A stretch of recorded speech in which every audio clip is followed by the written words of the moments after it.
So, Lions fall to the Packers by a final score of 27-13, but that final score, of course, does not actually indicate how not close this game really was for Detroit.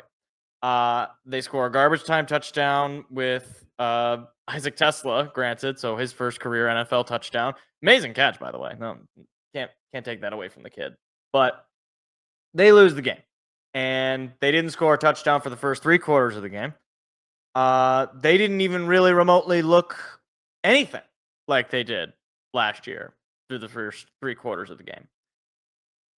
I'm going to start with a little bit of the quote unquote silver lining, and then we'll just make everybody feel very sad. That's what I want to do. We'll start with the good, and then we'll end with the sad, and maybe we'll try to redeem ourselves at the end.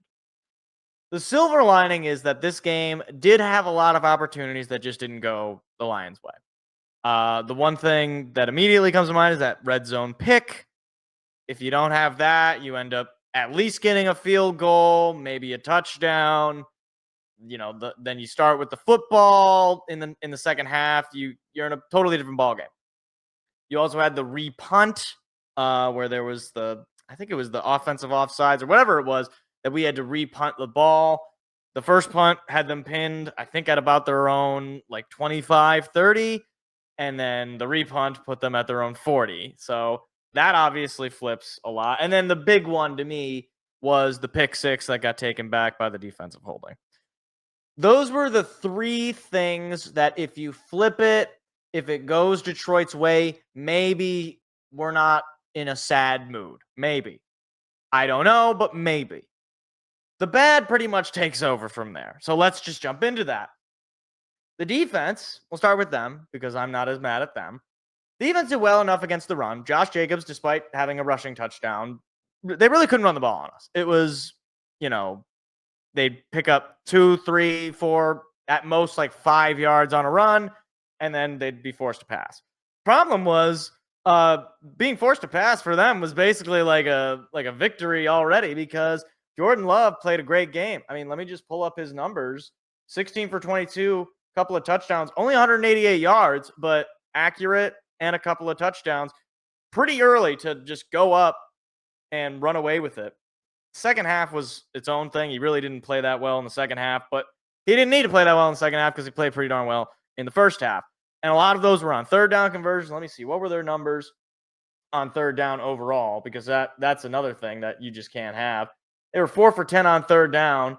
But I got to imagine a lot of those third downs that they didn't get were in the second half, not in the first half. So that was not great. And it especially didn't help that you had basically no pass rush, which was particularly depressing given you brought Aiden Hutchinson. He's back from injury, right? Marcus Davenport, you brought him in on a 1-year deal, and he's actually healthy, right? He's not hurt. He's on the field, and you wouldn't have known he was on the field. You drafted Tyleik Williams, nose tackle, first-round pick on a national championship team. Didn't really do much. Jordan Love had pretty much all the time in the world. Second half, it started to get a little bit better. You were getting some pressure, some QB hits, making him a little uncomfortable. And, the stats reflect that. But the secondary really didn't come up with any plays. I don't think I called Kirby Joseph's name at all. I didn't even know Kirby Joseph was playing. And that's probably the worst thing you could say because this guy is one of the best safeties in the league, and I didn't know he was playing. So I don't know if Calvin Shepard, first real game, but his defense really shouldn't be looking all that different from Aaron Glenn's because he was the linebacker coach under Aaron Glenn. So there shouldn't be much of a switching it up, right? That just doesn't make a whole lot of sense. Derek Barnes, to be fair, he looked pretty good. He had a couple of tackles. Anzalone, I mean, he was basically, I didn't call his name a lot, but again, in the run game, defense was fairly good. In the pass game, they couldn't get out of their own way, basically. Guys were schemed wide open, no pressure on the quarterback. You're not going to win a whole lot of games like that. On the other end of the football, we have the offense. And I don't know where to begin with this because it's basically just a snowballing effect of bad things. So I'll start with what I think is the origin of all of the bad things, and that's the O-line play. Especially in the interior, namely center and, the interior. you really had nothing. Jared Goff did not have a whole lot of time, or it certainly didn't feel like he had a whole lot of time to get his reads and to be able to, throw the ball forward. Half the time, it felt like he was just throwing screens, and a lot of times it was design plays that are supposed to be screens. And we'll get into that because that gets into the guy making the decisions there. But the O-line was just not there. And when the O-line wasn't there, well, then Jahmyr Gibbs and David Montgomery cannot run the football. And now you're in a tough spot because if you can't run with arguably one of the top running back duos in the NFL, you're not going to get a whole lot of yards. Like, you're just not. The irony, of course, is that if you actually look at time of possession, like Detroit dominated. They had almost 40 minutes of time of possession, but they weren't scoring. Why? You can't run the football. And when you are trying to pass, you have to do these little intermediary screen passes or dunk and dimes, and you're into these tough third downs. These third downs and third and 7, these second and 10s, third and 9. Those are not high probability downs, and everybody knows what you're doing on third and 9, and it's not running it up the middle, halfback dive to Jahmyr Gibbs.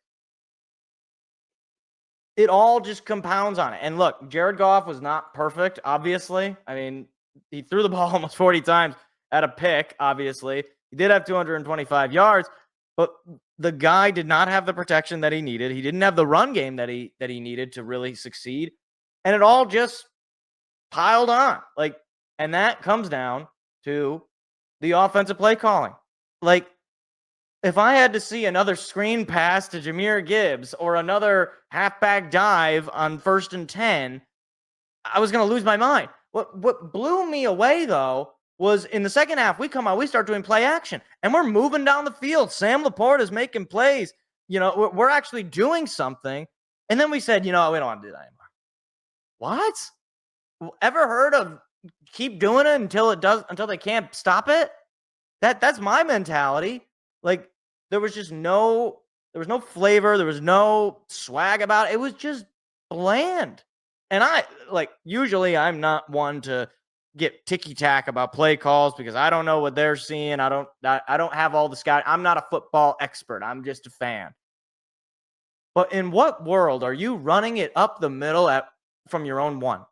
In what world?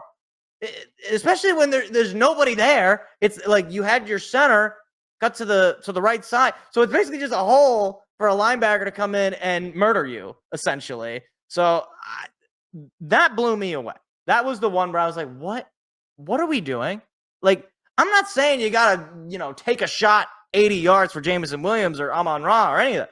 But you can't run the ball up the middle, especially when you haven't been able to run the ball all day.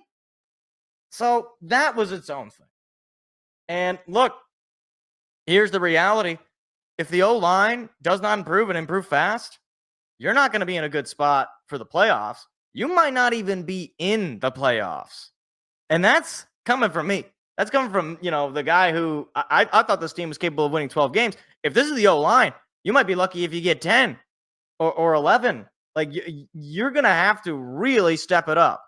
And Graham Glasgow is not Frank Ragnow.